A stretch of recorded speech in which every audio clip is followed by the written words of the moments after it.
SIR এর already যে mapping হয়েছে, ম্যাপিং এ 45% অলরেডি বাদ গেছে। তার মধ্যে মৃত ভোটার, শিফটিং ভোটার সমস্ত অলরেডি 45% বাদ গেছে। আর এই যে যেটা বাদ গেছে, এতে এসআইআর হলে যে বিজেপি চলে আসবে পাওয়ারে, এটা হচ্ছে আমাদের সাথে বিজেপির যে তৃণমূলের সাথে মাত্র 39 লাখের ডিফারেন্স ছিল লাস্ট ভোটে। এই 39 লাখের ডিফারেন্স এবার যদি 1 কোটি বাদ যায়, অটোমেটিক এই জিনিসটা চলে আসছে। এই যে ভোটারগুলো, যেমন 2021 সালে আমার বাবা মারা গেছেন আজ থেকে 22 বছর আগে।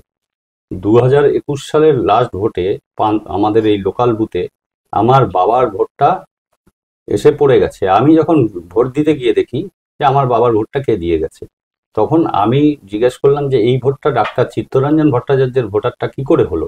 এবং আমার মায়ের ভোটটাও দিয়ে গেছে, নীলিমা ভট্টাচার্য। মা মারা গেছেন আজকে 21 বছর হয়েছে, বাবা মারা গেছেন 22 বছর হয়েছে। তো দুটো ভোটারই পরপর পড়ে গেছে। তখন আমি তৃণমূলের লোকদের চেস করলাম যে এই ভোটারটা কি করে পড়লো, এই ভোট দুটো কি করে পড়লো। বললো আমরা জানি না। তা আমরা সেই হিসাবে একটা অ্যাজাম্পশন করে জানলাম যে হচ্ছে যত ভোট যে এইগুলো বাদ যাচ্ছে সেগুলো সবই তৃণমূলের ভোটার, এবং ভোটটা গিয়ে তৃণমূলেই দিয়ে চলে গেছে। দুটো ভোটারই, ডাক্তার চিত্তরঞ্জন ভট্টাচার্য এবং নীলিমা ভট্টাচার্যের দুটো ভোটই লাস্ট 2021 সালে পড়ে গেছে। ঠিক আছে, যেমন আমার মেজদা, নিজের মেজদা এখানে থাকে না, কাঞ্চন ভট্টাচার্য আন্দামানে থাকে, তার ভোটটাও পড়ে গেছে। এইভাবেই কন্টিনিউ পড়ে গেছে। সেই হিসাবে আমরা হিসাব করে দেখলাম, যদি 39 লাখ হচ্ছে বাদ যায়, এতে এই 1 কোটি ভোটারের 39 লাখের সাথে যেটা ডিফারেন্স ছিল, 1 কোটি বা 1.5 কোটি লোক যদি বাদ যায়, তাতে অটোমেটিক এই জিনিস এই হিসাবটা চলে আসছে। এগুলো সেই সময় যেহেতু অন্য কোনো এজেন্ট ছিল না বা অন্য কেউ ছিল না, সেই জন্যই এটা যে এজেন্টের ক্ষমতায় ছিল সেইভাবেই, এবং পুলিশের সামনেই জিনিসটা হয়েছে, সেই হিসাবেই আমরা হিসাব করে ধরেছি। সিপিএম এর কোনো বিরোধী দল ছিল না, বিজেপি ছিল, কিন্তু বিজেপি সেইভাবে আমরা চেস করতে পারিনি। এই জায়গাটাই আমাদের একটা ভুল ছিল। এইবার সেই ভুলটা আমরা শুধরে নিয়েছি। 100%, 100% আমাদের দৃঢ় বিশ্বাস, 100% ক্ষমতা আছে। আপনারা দেখেছেন সদ্য নির্বাচন হয়েছে বিহারে, সেখানে এসআইআর হয়েছে এবং সেখানে বিপুল সংখ্যক ডিভোটার বা নেগেটিভ ভোট কেটে গেছে এসআইআর মাধ্যমে। পশ্চিমবঙ্গেও এসআইআর প্রক্রিয়া চালু হয়েছে এবং সেটা খুব ভালোভাবেই চলছে। প্রত্যেকটা বুথে বুথে আমরা যা সাড়া পাচ্ছি, সেখানে মানুষের স্বতঃস্ফূর্ত উদ্দীপনা এবং জনজাগরণ তৈরি হয়েছে। এই পশ্চিমবঙ্গে মানুষ তৃণমূলের নানান দুর্নীতি কুকীর্তি থেকে মুক্তি পাওয়ার জন্যে এসআইআরকে অবলম্বন করে নিজেদের তৈরি করতে শুরু করেছে।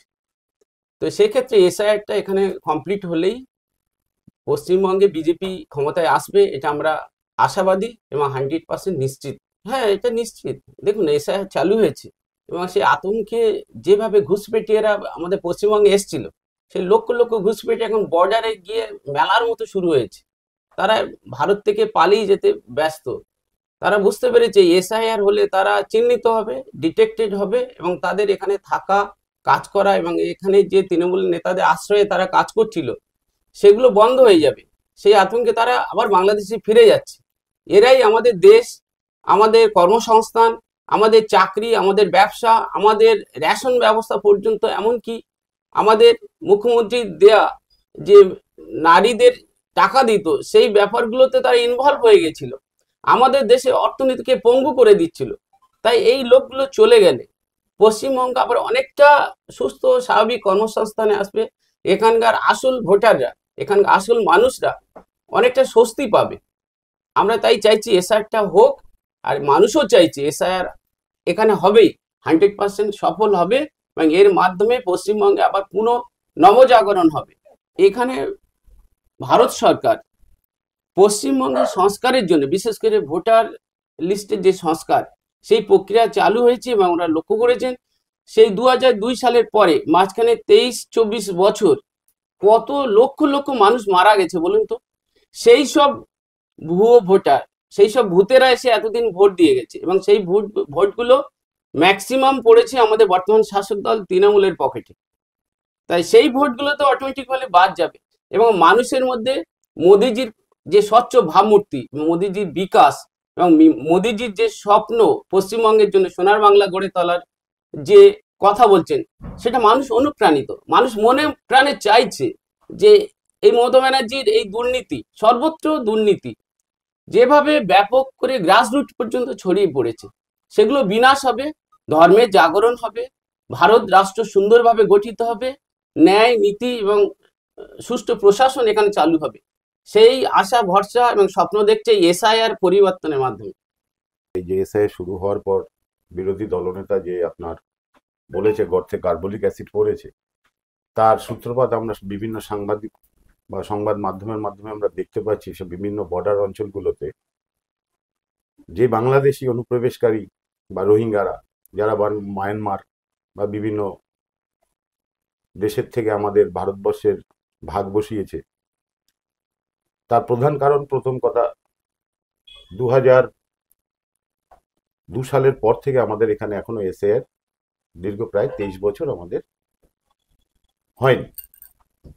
তার এফেক্ট, তার মধ্যে রাজনীতির পালাবদ্ধ পরিবর্তন হয়েছে 2011 সালে। বামপন্থী সরকার সরে গিয়ে নতুন একটা সরকারকে আনা হয়েছে, সেটা তৃণমূল সরকার। আজকের এই বর্তমান পরিস্থিতি দাঁড়িয়েছে সমাজের বুকে, আমারই দেশের কর্মক্ষেত্রে এরা ভাগ বসিয়েছে, খাদ্য বস্ত্রে ভাগ বসিয়েছে, এবং দেখা গেছে বছর 10 আগে এসে তারা অলরেডি আমাদের ভারতবর্ষে দুবার তারা মতদাতাও দিয়েছে, ভোটদান করেছে। নরেন্দ্র মোদীর প্রধানমন্ত্রীর খাদ্য যোজনার থেকে যে 5 কিলো করে চাল গম, সে তাতেও ভাগ বসিয়েছে।